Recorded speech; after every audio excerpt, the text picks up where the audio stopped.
पापी या पुण्य आत्मा।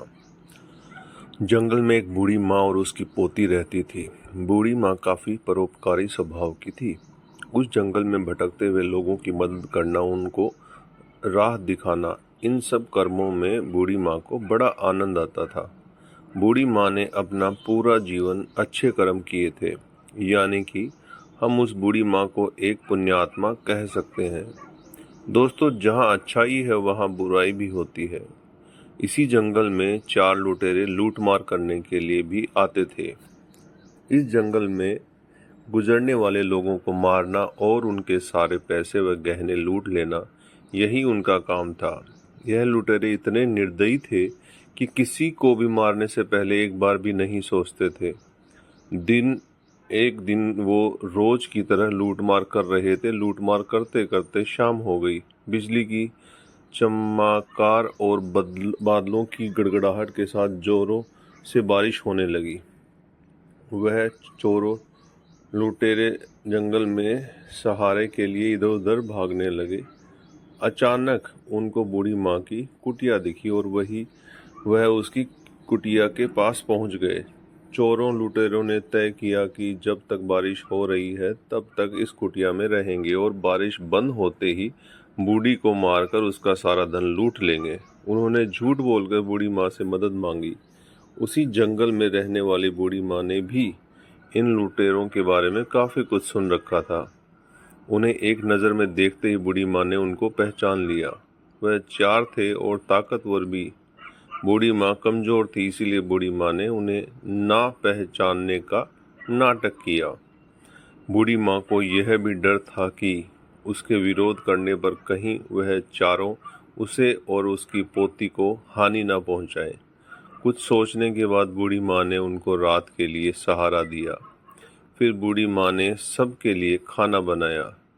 सभी जब खाना खाने के लिए बैठे तब खाते खाते बूढ़ी माँ ने पाप और पुण्य का विषय छेड़ा। हर एक जन अपने हिसाब से इस विषय में अपनी राय दे रहा था। बूढ़ी माँ का कहना था कि हमारे पुण्य हमें जीवन के आखिरी दम तक काम आते हैं और हमारा सुरक्षा कवच बनकर रहते हैं। बूढ़ी माँ की ऐसी बातें सुनकर सभी चोर लुटेरे ठहाके लगा के हंसने लगे।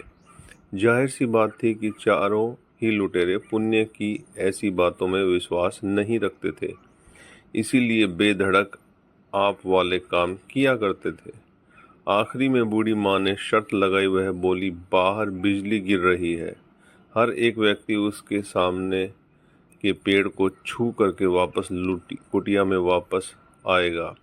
जिसके ऊपर बिजली गिरी वह पापी होगा और जो सही सलामत से वापस कुटिया में आएगा वह पुण्यवान होगा। पहला लुटेरा गया और पेड़ को स्पर्श करके सही सलामत से कुटिया में आ गया। ऐसे ही दूसरा गया, फिर तीसरा गया और चौथा गया और सभी सही सलामत कुटिया में वापस आ गए। अब बारी थी बूढ़ी माँ की और उसकी पोती की। बूढ़ी माँ के मन में डर आया कि वह चारों ही लुटेरे पुण्यवान निकले। इसका मतलब हम ज़रूर पापी हैं। बिजली हमारे ऊपर ही गिरेगी, लेकिन शर्त लगाई थी और पूरी तो करनी ही थी। इसीलिए उसने अपनी पोती को गोदी में उठाया और कुटिया के बाहर पैर रखा। उसी वक्त आसमान से एक बिजली तेज गड़गड़ाहट के साथ उस कुटिया पर गिरी और कुछ ही देर में उन चारों की उसी जगह पर मृत्यु हो गई। इस कहानी से हम ये समझ सकते हैं कि एक पुण्यवान व्यक्ति के सहारे से वो 4 पापी सलामत थे, पर जैसे ही वो उनसे दूर हुई तो उनका सुरक्षा कवच जैसे चला गया। कहानी का सारांश दोस्तों, इसीलिए हमें हमेशा अच्छे और भलाई के काम करते रहना चाहिए और जितना हो सके सच्चे और अच्छाई के काम करने वाले लोगों के साथ रहना चाहिए, यानी कि सत्संग करना चाहिए। तो दोस्तों, ये कहानी आपको कैसी लगी कमेंट करके बताइएगा। नए हैं तो सब्सक्राइब कीजिएगा, शेयर कीजिएगा और आप सभी लोगों का तहे दिल से बहुत बहुत धन्यवाद।